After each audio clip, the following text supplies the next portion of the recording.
Welcome everybody, back again. Episode 34. Whoa. It's been a while. It's been a long time. We're happy to be back. And special guest today. And also thank you. You're another female guest. We haven't had many, so I And our appreciate first that. athlete. Really? And our first athlete, yeah, we've met. Wow. Unless you count racing. No. Well, yeah, but that's different. I'm exercise athlete, like a real. We're not calling anyone out here, but anyways, episode 34. Kristina's gonna introduce herself, and then we'll get right into it. So I'm Kristina Nalbandian. I don't even know, where do you start? I own a marketing agency currently. Awesome. Been through a lot of different, career changes, but that's where I'm at. Also, I host a podcast. Cool. As they said, I was also an athlete. I played varsity in university for a little bit. Soccer was my whole life at one point. I still play. But here we are focusing on business and pushing myself forward that way. Nice. Awesome. Well, we'll get right into it from, obviously, we'll take it by step. We'll talk about how you started, where you first, we just little bit talked off camera about coming out of university, coming out of school, and then we'll get into it. So, Of course. how did you start? What was your first goal, or let's say first vision when you were coming out of school and moving forward into your next phase of a career? Ooh. Definitely the athlete route. Mm-hmm. I definitely think. That was the end goal? Yeah, it was Wow. determined. I'm either D1, scholarship here, Yeah. Europe maybe. I had some coaches I was talking to there. Nice. So obviously that's kind of what propelled me. So I just looked at, I did have D1 offers and I had full Wow. scholarship here. Good for you. And then I was like, do I want to go to the States? Yeah, So I want to stay yeah, home. So you yeah. look at those things. And then, my parents were firm believers on sport is great, but your Yeah. education will get you further. So pick a school that has, the major you want to go into and that's good in it. Don't just, every school offers business. I got into business. Yeah. But it doesn't mean every school offers a really good business program. 100%. So from there, I kind of narrowed down my options. I decided I wasn't going to the US. So I Okay. stayed here. And then from there, fun fact, I was supposed to go to Laurier and Okay. literally the night before I had to go sign for them, I was like, I'm going to Ryerson. And the coach was like, huh? I'm They got upset. yeah, I was I actually want to be in the city. I just had this total Yeah, that change of mindset.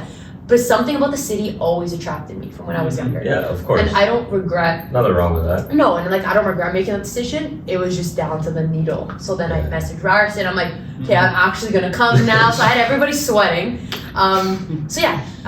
So I played varsity. I was supposed to play 5 years. Okay. And then I stopped after my first year. What I will say is, varsity's great and I loved it, but there are a lot of factors that get, taken into the whole picture when you're there. There's a lot of commitment. yeah, a lot of commitment, pressure. The coach, who's your coach, the team. So when I had made that decision, I hadn't really done my full research on the Ryerson soccer program. Yeah. I just knew Laurier. I Yeah. had connections at Laurier. I was like, I'm gonna go to Laurier. Yeah. I was just kind of shocked with some things. So long story short, I was just it's not worth it for me. It is a lot of my time and Yeah. effort. 100%. And I wasn't working because it was just so much commitment, right? I'm commuting 6 a.m. practices. It's nuts. I was getting up at 5 every day and I was going to sleep at 2 because then you had night training, drive home, homework, eat, shower, whatever, right? So Yeah. it was a lot. So I ended up stopping there and then that's when I kind of got into the whole business, through the whole things. Cool. And so when you got into business, did that come right away, or was that something over time you said, okay, maybe varsity or soccer career isn't for me, and you just shifted? No, I kind of always knew I would stay in business somehow. Yeah. I always knew at some point I would own my own business, but I always thought it was going to be later in life, Yeah. when you're 30 or whatever. Let me work here, make some money, And then, get there. Yeah, and then I also was I'm playing varsity. So as much as I knew I wanted to get a job, I did have moments where you hit first year, a lot of your friends start working, Yeah. and I realized, hey, I have no work experience, Yeah. and I went to different job interviews. I went to Adidas. They loved me at the headquarters. I'm great. I work at Adidas.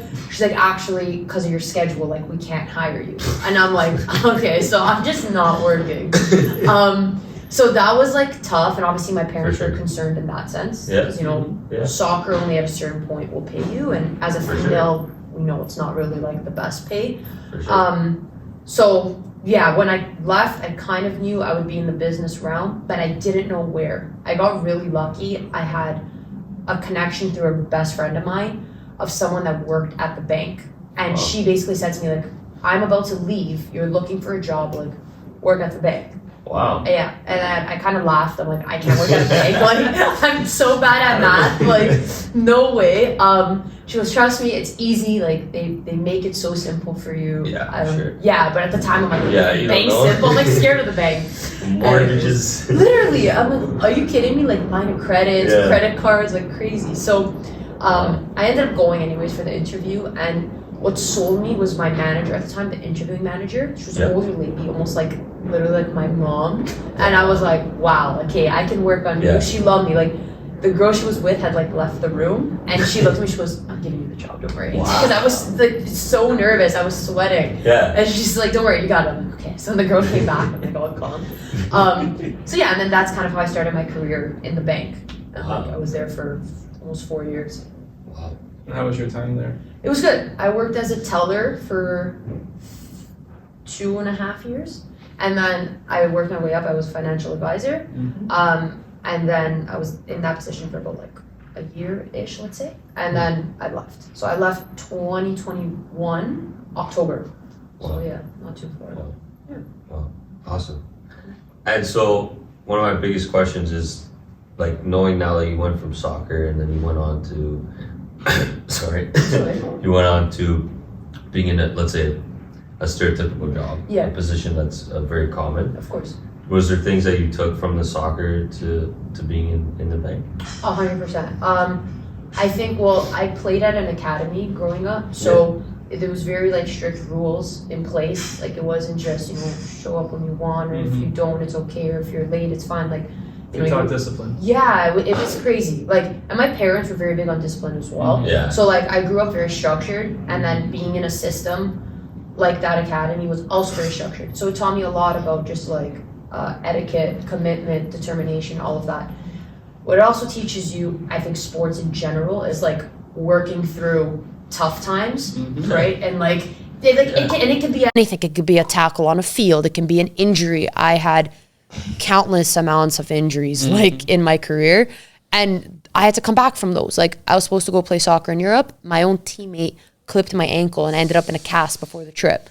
Couldn't play. And it was like we went to Arsenal training ground, Chelsea, PSG, Crystal Palace we went to watch, like Tottenham we played. Like it was nuts. Wow. And I'm standing there because my teammate nailed me. Like, so, but it's hard. It's hard mentally, right?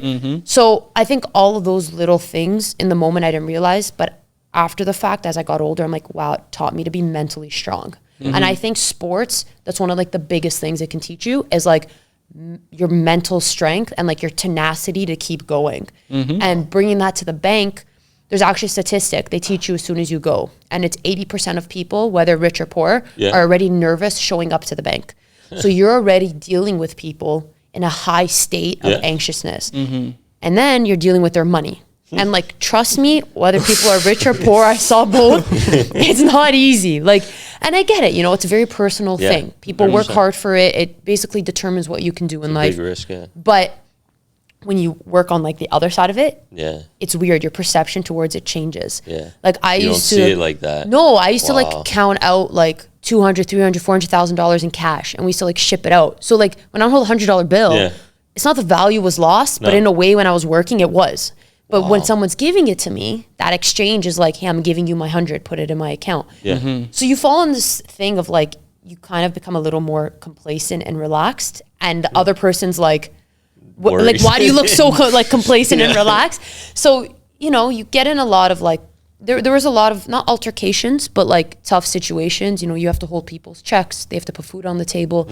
It's tough. It's tough. You hear a lot of stories, and like having that mental strength to kind of just be like, okay, work past it. This is fine. It's your job. Because at the beginning, I was going to my manager like, this poor guy has like cancer, or this person, the dad just died, and like the stories, and people would make stories up, so you don't know. For sure. You so don't I'm know like, what's real literally, anymore. I'm like dying, like heart melting. And she goes, you need to stop. Like you need to kind of shield yourself. Like you can't, or, you know.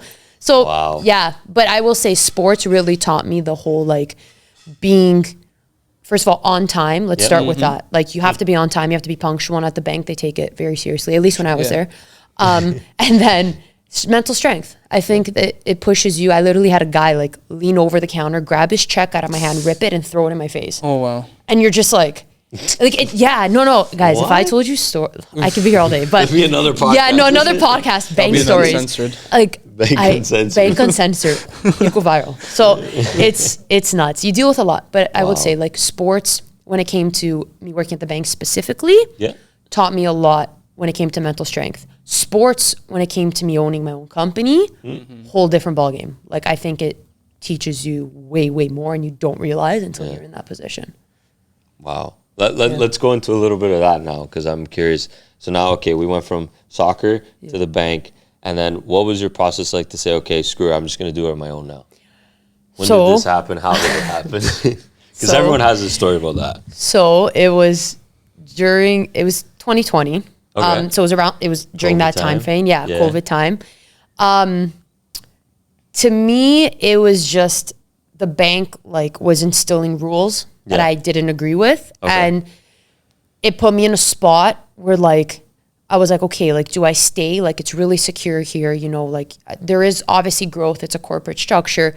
I'm getting my pay every 2 weeks. Like my only stress is really when I come to work. When I leave, I don't have a stress. You sign off, that's it. Like, so it was a secure spot. But do I stay with all of that knowing like I'm not even comfortable with kind of the direction they're going during COVID? And then my other thought was, or I kind of leave the bank. And at the time, it actually wasn't to be on my own. I had a friend who was in marketing and he owned advertising. So he does like Facebook, Google ads. Cool. So he was already in the marketing industry. So he basically knew like I loved photography. Like I was always on social media. I had an eye for that creativity. And he had actually said to me like, would you want to work for a friend? Like it was a friend of his. And I'm like, yeah, honestly, it's a smaller company. It's chill. As long as these rules aren't the same, I'm game. Like it's another job. It's fine. Like the stuff the bank gives you, you can kind of move past like whatever. It's a pension in years or all that. So he reached out to that person. The person basically told him like, she has no experience, so I can't hire her because I had no experience in the marketing field, right? And then from there, I was like, okay, I'm staying at the bank. I'm like, this is SOL. Like, I'm done. And he goes, no, I go, start your own company. I was like, you're crazy. I was like, you're insane. There's no way. He's like, no, just trust me. Start your own company. He's like, I'll help you. Like, I'll help you kickstart it because he had a successful company. And I was like, okay, I kind of just trusted him. He honestly like helped me build my company base up when it came to like the accounting. He gave me my first few clients. Like, so I was very comfortable when I left. So when I left, I was very comfortable. I wasn't so nervous. The only uncertainty that really hit was like, you know, like I wasn't also going to be like, I'm going to do this. And then, you know, go ask my parents, hey, can you do this? Like if I'm going to do it, I'm very self-sufficient. And like, it's not a bad thing, but also not a good thing. Like I want to do it myself, you know, I want to be like, I built this. So that kind of happened. I told them, so actually backtrack, my dad was cool. He has his own company and he understands, you know, entrepreneurship is like actually the way to the future. Like instead of working for someone else. My mom is more reserved. She was like, what do you mean? You're in a bank, like people die for that job. And I'm like, but I'm not happy. Like, you know, so anyways, fast forward, they both were like, you know what, you're young, not a lot of responsibility right now. Like, just do it, take the risk. So I took the risk. My friend, obviously, he helped me a lot, like at the beginning, because I knew nothing. So it was like, you know, learn the terms, learn what's looked for in the field, like how to even run accounts. So it was really all like doing and learning. And even when I was in school at business for Ryerson, I didn't study marketing. I studied global management. Like that was my major. Wow. Fun fact, I actually didn't really like marketing. And I was like, I'm never getting into marketing. And I own a marketing company. So I got into global management because I love travel. So I'm like, international business, perfect. Cool. Like I'm dreaming I'm going to be like in Spain, running a company, like all this stuff. Running ads. Running ads out in like Barcelona. So anyways, so back to the story. Yeah. I ended up with my own company. And then from there, you know, it's just now you're networking, you're meeting people, Exactly. do well with clients, they refer you. And Yeah. it's been growth from there. Then you Wow. hit a point you're like, okay, I need to now hire employees. Like Yeah. we need to expand. So all of that, I think every entrepreneur can relate to in the sense where you're never really prepared for it. You just sure. spend a lot of late nights, early mornings, and working a lot to figure that out, right? Because you realize fast when you don't work for somebody else that like everything falls on you. Like lot of you responsibility. you get sick, like it's going to crumbles, right? Unless you have a system and an operation in place. Yep. I will say one thing I've learned more recently, actually this year, is that having a mentor or a coach is so important. Yeah. And when I started, my friend had said to me, get a business coach. And I was like, I can't afford that. Like my money's going into the business. For sure. So I literally, the start of this year, I got a business coach. Wow. But like game changer. Like Yeah. he's helped me shift my operations. He's helped me with my hires. Like Yeah. it's the best thing you can do. Find someone that has done what you're doing and has excelled in it and has become successful in it. And not copy them, but like No. look at what they did and how you can apply it to what you're doing and, you know, work your way around it kind of thing. Exactly.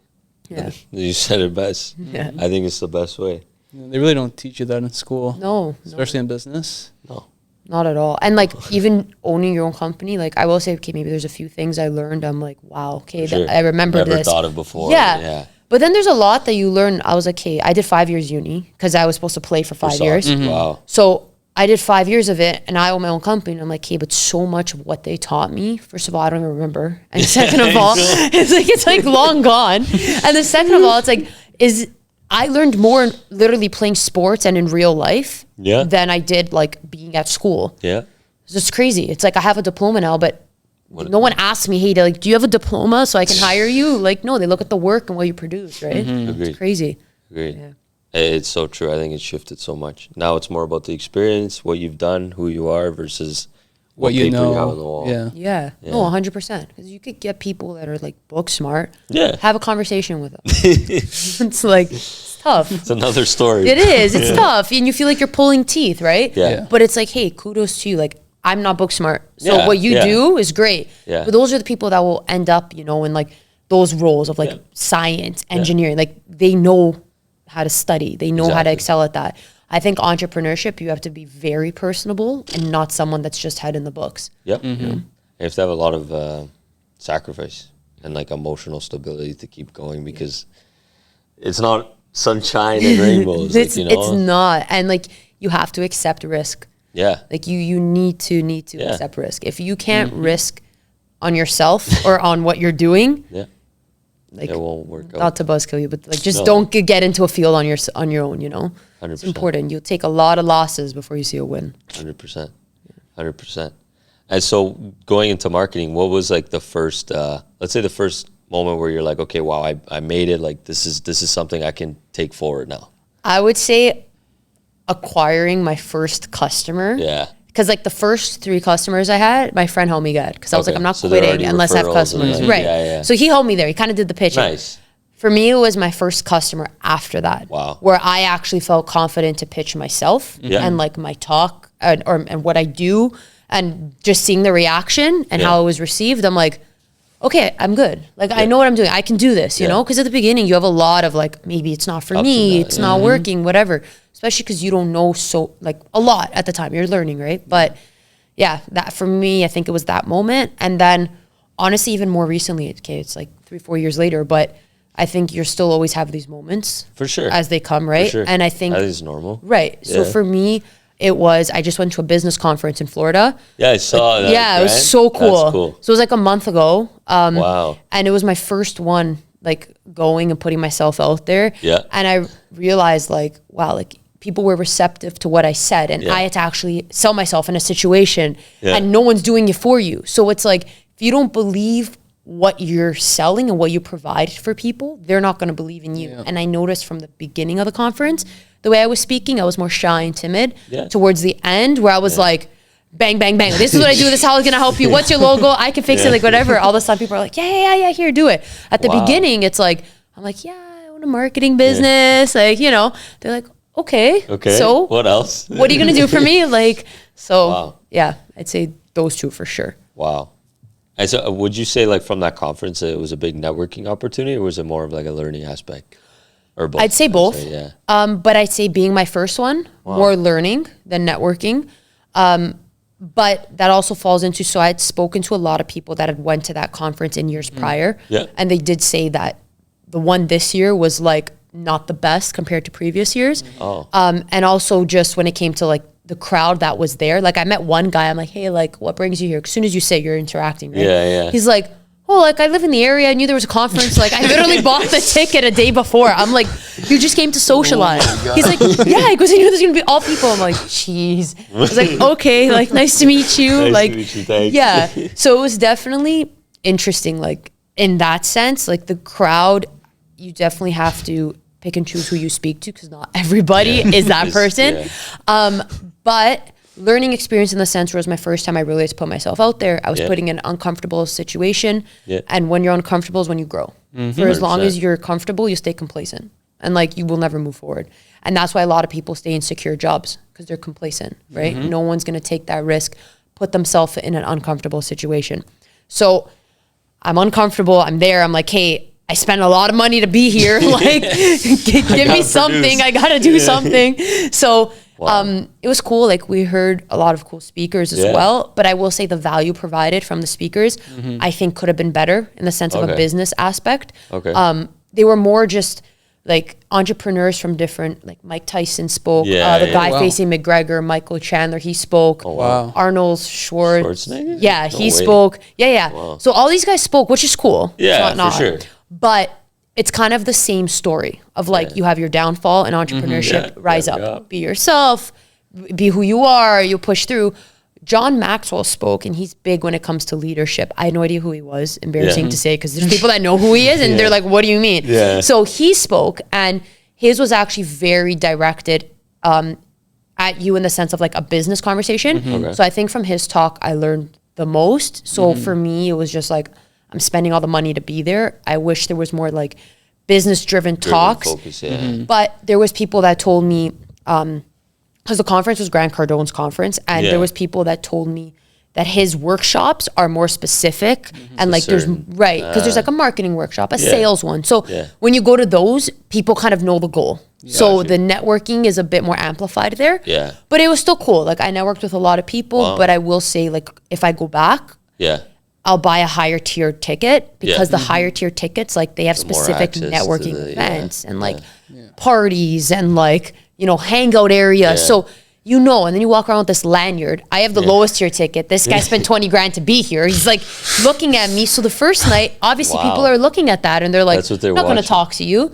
So the last night, I didn't put my lanyard on. I was like, so I went without the lanyard, all of a sudden everyone's talking. And it's like, so it's just, it's sad, the littlest thing, but there's a judgment. And I'm like, it's crazy. So definitely learning in a big way. But I will for sure be attending more conferences. I think everyone should attend a conference that's in their field of work because you automatically put yourself 100%. In a network of people that are have more or less the same mindset and are driven to do the same thing. And you gain more knowledge. 100%. Like I have a home office. So me working at home all the time, if I never leave and put myself out there, okay, I can run ads, but how far that is that going to get you, you know?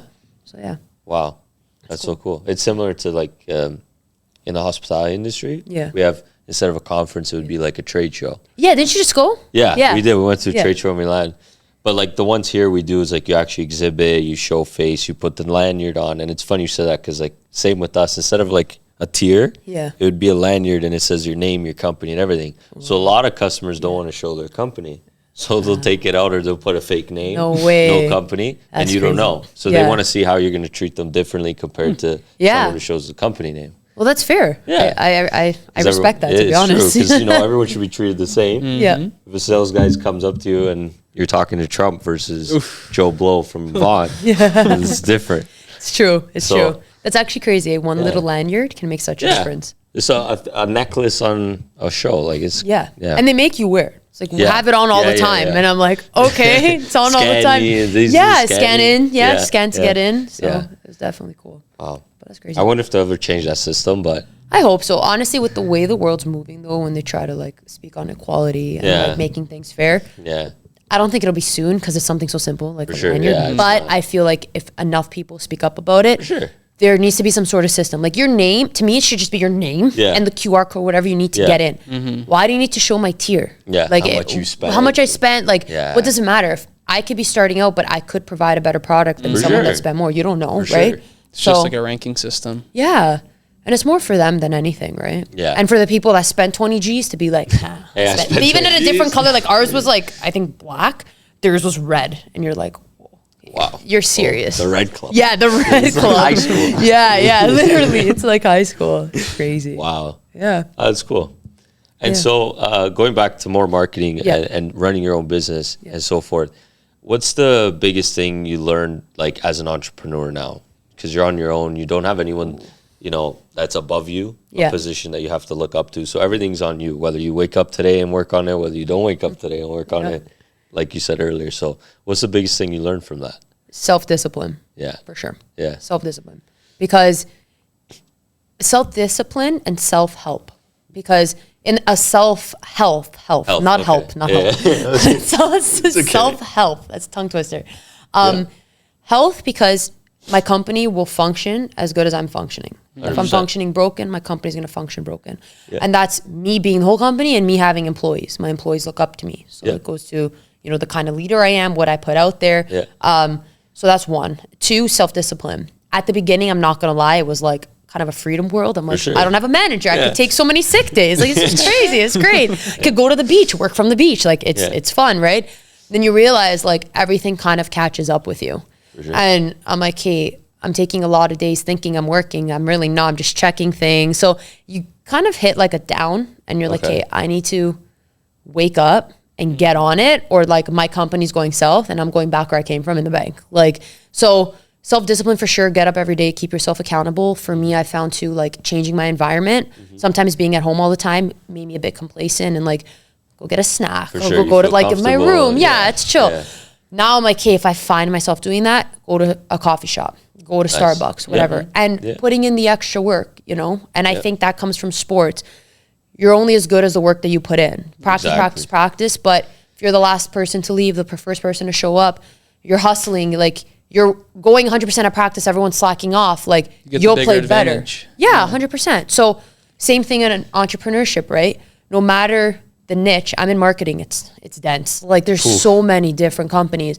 So what's gonna make me stand out? People are gonna hire my company, first of all, for me and how I put myself out there. Yep. And obviously for the work we produce. Yep. So I need to be healthy. I need to be dedicated. I can't slack off. And like, listen, don't get me wrong. Everyone has their moments. Like, Yeah. you're human, but you really understand the importance of it. But to go back to even your first two questions, it all ties back to sports. Because I had to hold myself accountable. If I messed up, I'm not like, you didn't pass me the ball. No, I didn't put it in the net. Like, it's different, right? So Wow. you got to just continuously grow, I think, in that aspect. And I think the beauty about entrepreneurship, well, anything in life is you need to keep growing. I mean, need to keep learning to grow. Yeah. So, but I think entrepreneurship, especially because you're running a company, your company needs to stay up to date with what's happening in your specific industry. And if it's not, you will fall behind. I don't care if you're a $10 million company now. The little guy is studying more than you and moving with the times because things are moving fast. You'll get left in the dust, you know? 100%. So I think, yeah, that would be my biggest thing. Self-health and discipline for sure. Wow. Great. To ask you, sorry, just to go off that, because you said about being dense in marketing. And I want to go off that because basically it's very similar to the guests we've had on in the real estate industry. Yeah. There's always so much real estate agents now. It's such a high populated market right now. Yeah. As an agent, as a career. Yeah. And so I find that it's similar, correct me if I'm wrong, in marketing. For sure. So other than just like diversifying yourself, Yeah. being a different marketing company, entrepreneur, what's the biggest thing for you that you say, okay, I'm going to do this differently, or I'm going to do this the same, or I'm going to put myself out there that people aren't doing? So I think for sure it's value added. Okay. So what value can you add to what you're producing for a client that somebody else isn't adding? Yeah. Obviously, it's a bit harder in an industry that is very dense because Yeah. everyone's got some angle, right? Yeah. But the work you produce, but for example, a graphic, anyone can make a social media graphic if you're a good graphic designer. So what sure. with that graphic am I giving you that makes you think, okay, I'm going to go with this person? Like, what history do I have when it comes to creating videos or photos that makes you think like maybe I'm more experienced in that area? And then I honestly think the biggest one is just me. If someone likes me and what I stand for and who I am, they'll be more inclined to deal with me than with somebody else. Really? And it's a big thing, right? Because at the end of the day, I'm dealing with a client. And if we don't see eye to eye, even on certain, like basic, small just things, like morale things, how are we going to see eye to eye when I'm doing work for you, right? And it's at the beginning, I was like, yes, all the work I can get. Like I'm saying, whatever. There was a lot of people I didn't get along with. I just did the work. Now I'm becoming more, not specific, but more in tune with who the person is that I'm dealing with, picking up their energy. That's very important for me. Like you can tell right away off a phone call now as you get more experience, like how this person's going to be, the type of client they're going to be. But yeah, that's wow. Yeah. Wow. Do you have any future goals or like aspirations? Like, do you want to like expand, maybe open up another company? Anything else? I'd say definitely expand. I'm a sucker for travel. That was a big reason I even left the bank. So I'm like, it's perfect. I have remote work. I can call my team from anywhere. So I'm always traveling, like all the time. Last year I went to like 4 or 5 different trips. Wow. It was great. So I'm like, okay, I want to expand for sure. Definitely into the States. I know that's so typical for a Canadian to say, but I get it. 100% into the States. Not, yeah. And then from Such the a big States, I market. think Europe for sure. And then I think I'd want to take like my photography and videography sector and kind of move it into like the Bali and the Thailand, those places where there's lots of tourists, right? Yeah. 'Cause everyone kind of wants a photo at some point. So if you can set up shop and make connections there, comes down to networking. So definitely my goals is that. Beyond that, I'd say just helping others. Like, I think it's so important. And I know it's typical. Most people would say, you know, give, you'll receive. But it's true. It is. And like, especially in the role of entrepreneurship, right? Like, you're not only giving in the sense you're providing a service for a client, but my employees, I'm paying them. I'm giving in the sense where now they're like feeding their families, or the knowledge I provide to them, or like even just anybody, like coaching. I'll have the girls ask me like for life advice, whatever. I love that. That's kind of why I started my podcast too. Cause I'm like, I want to create that conversation. I want to inspire. I want people to realize like what you're going through in life, like on a level outside of work, is just like a little bump in the road. And I think that voice is so lost sometimes, and people get stuck feeling like, you know, they're the only ones going through it, especially in entrepreneurship, when it's like, hey, no, just speak. Like there's so many people going through it, you know? So yeah. So true. Definitely my bigger goals for sure. Wow. And so you mentioned this, so we'll go into it a little bit, your podcast. Yeah. When you start a podcast, because, you know, that's another thing is so dense right now. There's so many podcasts. I swear, COVID hit, everybody's a podcaster. Everybody's got a microphone or something. But no, in all honesty, like obviously I could tell that you put passion towards the podcast versus doing it for the content side, which a lot of people do, obviously. Yeah. But what is the main thing that, like you said, okay, I'm going to put myself out there more in a podcast. Like what was it for you that really hit home? So I actually changed direction with my podcast. So originally it was called A Million Voices Podcast. Okay. And my point was I felt there was a stigma against podcasting in the sense where I felt people didn't feel like they had a story to share unless they were of some sort of high success. Oh, I love so that. Love that. you know, I run Apple, I run Google, let's say get on the pod, you know, I run a multi-million-dollar business. Yeah. But there's so many little people and little companies that have those same stories, and they're actually more relatable because not 100%. everyone's a $10 million company. 100%. And I noticed it because my friends and I would talk, and sometimes I would say things and they would be like, holy, like, I wish you could tell more people that. And I'm like, yeah, me too. Like, that's a good point, right? But you don't think it. Like, those conversations with your friends are probably like the most valuable conversations because you're just speaking. You're not scared of judgment. You're just talking about what you're going through. So my whole point was to create an environment where people can come on, share their story, share their experience. I wasn't specific with what it had to be. You just talk. I'm unfiltered. I'm not cropping you if you stutter. I'm not cropping you if you stare to the skies. Like people need to feel like they're having a spro with me. Like that's how it has to be. Exactly. So that was the start. And then I stopped. I halted it because I was filming out of my house and like upstairs in my house. So I had my friends on originally, but at a certain point you can't have guests in your home. So my parents were like, no. I'm like, okay. So we halted, and then I rebranded my business this year in February. And when I rebranded my business, I'm like, I'm going to bring back the pod. I still have that same underlying I guess, goal of like everyone shares their story. Yeah. But I think now I'm also a different point in my life where a lot of my conversations are business directed. For sure. But naturally, a business directed conversation will still kind of start at like, what's your story? Where did you start? Yeah. You know, that's always the question. Always. Yeah. It's Just hard like to this get talk. into Yeah, that. exactly. So it's like Exactly. you do get their life story and everyone does kind of get that chance to share. And even from a business side, I'm not like, oh, you have to have all the profit in the world to speak. Just come speak, let's talk. Like, and then it helps you build a network to me of like-minded individuals. For sure. And I think it's important. 100%.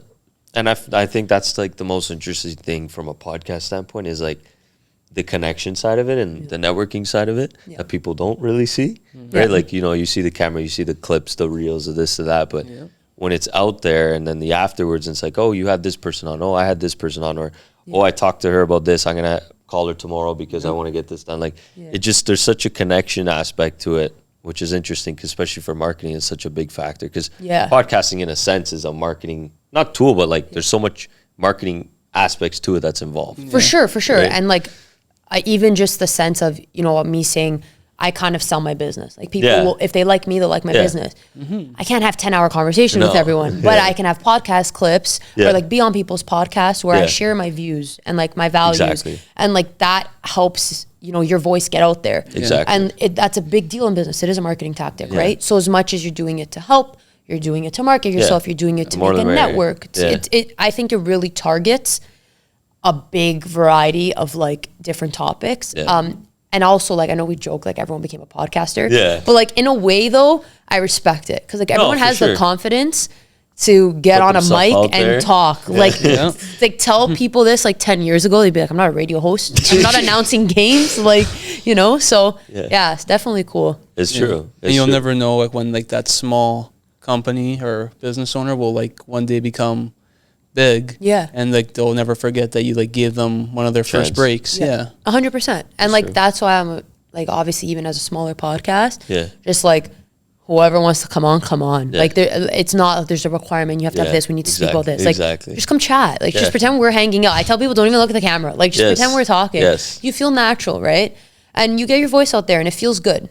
Like, if you're really firm in what you believe in life, speaking about it actually is very self-fulfilling. Right? So not only that, I think it's also like from speaking so much, you gain a lot of skill in public speaking. Like I don't think I spoke the same way I did a year ago when we started this. Same as you. I know. I just started. No way. See? So like you gain the confidence for sure. 100%. It puts you out there, and you know, public speaking, even from elementary school, everyone hates it. Speech time, and you're like, great. Memorize this. Memorize it's the cue cards, and everyone's sweating, and then you're like, okay, then you get into real life, and you're like, well, I actually need to talk. Like it was for a reason. Exactly. So I think for sure, like podcasting is huge when it comes to that, and you know, without realizing it, you are leveling up your skill when it comes to even just English, like just having conversations with people. Vocabulary. It all mends together. It's huge benefit to it for sure. For sure. And so I'd like to ask you more about being a female into marketing, being a female into a career that's not so common that you put yourself out there, like we're saying. So what's like the advice you would give to someone who's a female or someone who's just starting out, who has no direction, doesn't know what they want to do? What's the first thing you would say? Believe in yourself. For sure. Because if you don't believe in yourself, especially as a female where you're going to be looked down upon, it still happens, you won't go that far. Like you have to have good self-confidence. You have to really believe in what you're putting out there. Because your confidence is what's going to run you. You can gain a lot of respect as a female. You look at all these like boss girls out there, you're like, shit. Like they walk by, you're like, this girl knows her shit. Like you listen, but to get there, like they have confidence. It speaks all over their face. It speaks in when they talk. So even I noticed personally at the beginning, I would get on calls with like, let's say older men. A lot of them own companies, right? And automatically like the questions come and I'm like, this guy just asked me this because I'm a girl. Like this is so whatever, right? So stereotypical. Right. And like, you know, I didn't get frustrated. I knew it was going to happen. I was a newer business. But because, thank you. It was tough, but like you work through it, right? But because I knew what I was putting out there was good, it kept me going. Because I'm like, no matter how much this guy questions me, I'm going to have an answer for him. So at the beginning, it is nerve-wracking because you are growing, even just an entrepreneur in a sense. But the more you do it, now like I'll get on calls. I don't care how old, because I say men because women don't usually look down on women. Sure. But like I don't care how old the guy is or how big the company is. Like this is what I'm giving you. You either like it or you don't like it. Like whether I do it or somebody else, the actual system of what's going to be provided is the same. Exactly. So you're judging on what? That I'm a female? Like, you know, and I dealt with it a few times. And it's tough. Like even at the conference, like you see, like you kind of go to speak to someone and you can see the reaction in like a guy. And like there was some that were so open, so willing to talk, like engaging. No and there were some that weren't. So to me, it's like, don't dread on the ones that don't respect you and just focus on the ones that do. Because for everyone that doesn't, there's probably 10 that do. Yeah, exactly. Because they look at you for who you are, your confidence, and like people say to me, you know, your energy when you talk, like I can feel your passion. Yeah. That's what sells it. If I go there, I'm like, I own a marketing agency, like please hire me. And they're gonna be like, what? I'm like, I own a marketing agency, I'm gonna kill your graphics. Like we're revamping that logo, and it's like they're hyped. They don't even know what they're agreeing to. Like they're just like, okay, yeah, I'm down. So I'd say that for sure. I'd say, but and also don't be scared. I think a lot of females have the hesitancy. I was one of them in university. My dad would say, start your own business. And I would be like, as a girl, like, you're never going to be successful. And like, it's so sad that that's a stigma. To me, it's ridiculous. And I'm happy to see now, I think there's a lot more female, entrepreneurs for sure. And I hope that continues to grow because no matter what, like, even if your views are like men should be the provider and like females should be whatever, females are still smart to a certain point. I think everyone has a gift, right? And like that gift should be shared no matter what it is. Whether it's a marketing agency, a knitting company, I don't care. Like, but just put yourself out there. And if you have a talent, don't be afraid to risk it and go for it. During COVID, a lot of people did that because their jobs were stopped. All of a sudden, everyone has this talent, sparkling talent. And I'm like, where did everyone come from, you know? And it was like the things you would never even think of. And it's like, take that and run with it. Because the way I see it is even with the podcast, you're going to have your haters. You have people that love you. So just focus on you, and people that love you will naturally be energetically attracted to you. Same stays with business, especially as a female. Just keep doing you, and when it gets hard, just remind yourself, like, I got this. Like, forget about this guy. I'm working on the next one. And if it doesn't work, I always see it as I wasn't meant to work with them. 100%. It's not meant to be. There was something there that maybe just wouldn't have worked out in the long run. 100%. And just use it as like a learning opportunity. At the beginning, obviously, like, you're human, so you get down on yourself about it because I'm like, oh, I had that stigma for so long, it's happening, you know? And the people around me were very supportive, and I think that's important, like your friends, your family, all day. Like, listen, I do agree if you get to a certain point in entrepreneurship, there's some jealousy that will arise naturally. Sure. No matter who it is. Right. But like the people that truly believe in you and like love you will push you. And like that is your backbone to keep you going as much as yourself. And recently too, like I found reading. I was never a reader, high school, hated reading. We all have like no, but not for me. No, but like recently, huge help. I'll read like self-help books at night, business books during the day. Because I feel like I'm reading value. Something that I can actually apply to my life. My business, how can I make more money? How can I keep myself knowledgeable? Self-help.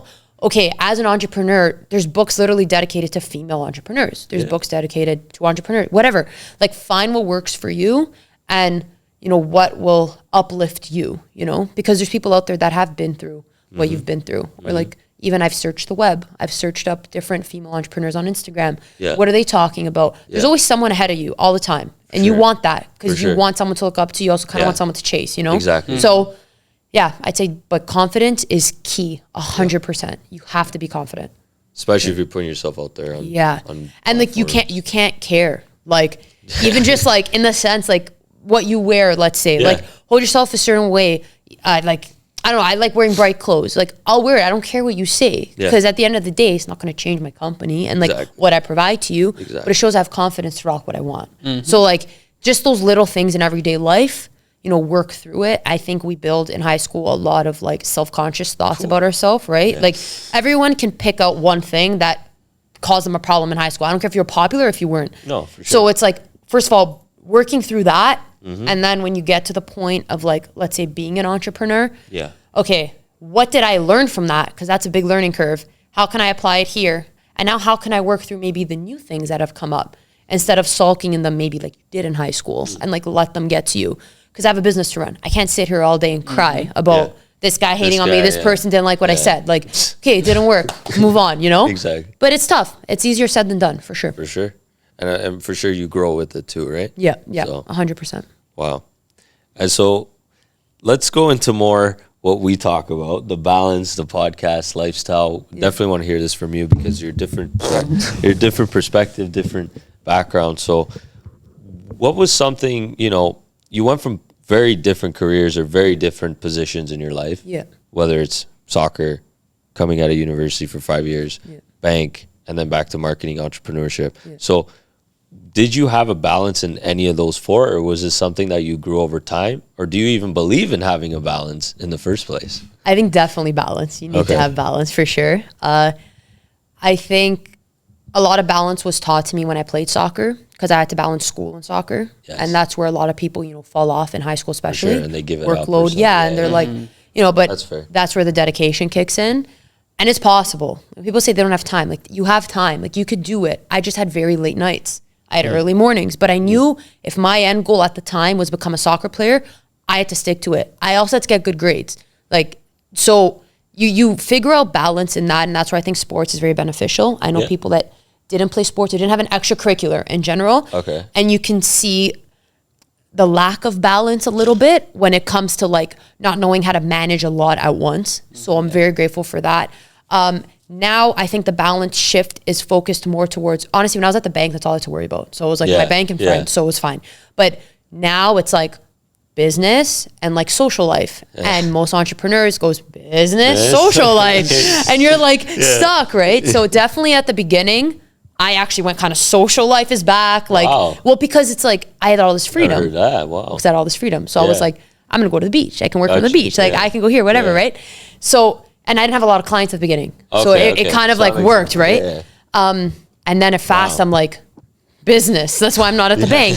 So now I'm all business. Then I was like, all business. And then I fell into the entrepreneur trap of like, work, do this, stay up late, get up, work. What can you do? What can you make it better? Change it, Yeah. And then I'm big on like spirituality and energy. And I was big on meditating. When I got into entrepreneurship, I kind of dropped off because I felt like I had no time. I was so focused on working all the time. I felt like if I wasn't working, I was wasting my time. So bringing that back helped balance me. I wasn't as anxious. I was more calm to deal with the business, and the business actually grew. So 100% finding balance between social life and business, or your business, is so crucial. You need your social life, I think, to keep you going. I'm not saying go out all the time, but you know, go out with your friends once in a while, go out with your boyfriend, your girlfriend, or whatever it is. Like, you need to just kind of pull away. It actually helps your brain kind of refresh, right? And then obviously as you grow older, what that social life entails changes. When you're younger, you want to go out all the time. When you're older, it's like, let's just grab a coffee. Like, I just want to get away from my desk for a second. And then also learning how to balance, like, because I can work from everywhere, I had all my stuff on one phone. So like my phone, I would literally, there was one time, I kid you not, I was out in a bar and a client texted me at 11:30 at night on a Saturday. I didn't have to answer, but I felt obliged. It's my business. Like, that's my client. So I answered. Then I realized, I was like, I'm never getting a break. I need to create a break. So I actually got a business phone, and it shifted everything for me, especially because I deal with social media management. Now all my clients' pages are on that phone. You talk to me about business, it's on that phone. So I have the ability to actually disconnect. And fully. It's so important. Like I said, self-health, right? So you need to keep that up in order to have a functional business. So having too much one way or too much the other, in my opinion, isn't good. 100%. But finding a balance isn't easy. So you kind of have to do what works for you and find mentors that have done what works for them and that also kind of see the same values as me. Like my mentor, all about breath work, meditation, spirituality. So like it works because I can discuss with him those things. Maybe there's another one that's like, you know, take your vitamins a lot or do this. So that'll work for someone that lives that kind of lifestyle. So not only get a mentor, but get someone that's on your playing field, not just someone that's successful. Wow, that's true. Because there's so many mentors that push the fact that, oh, I've done this much, this is why you should be with me. And then it's the fact of like, are you going to relate to them? Like you said, like it's all about being yourself in the business. If they don't like me, then how am I going to be successful? And it's a big part. So it's true. I didn't see that in the mentor side.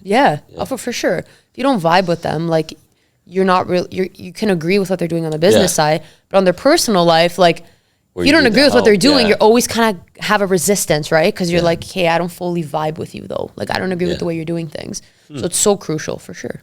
Wow. Cool. Love it.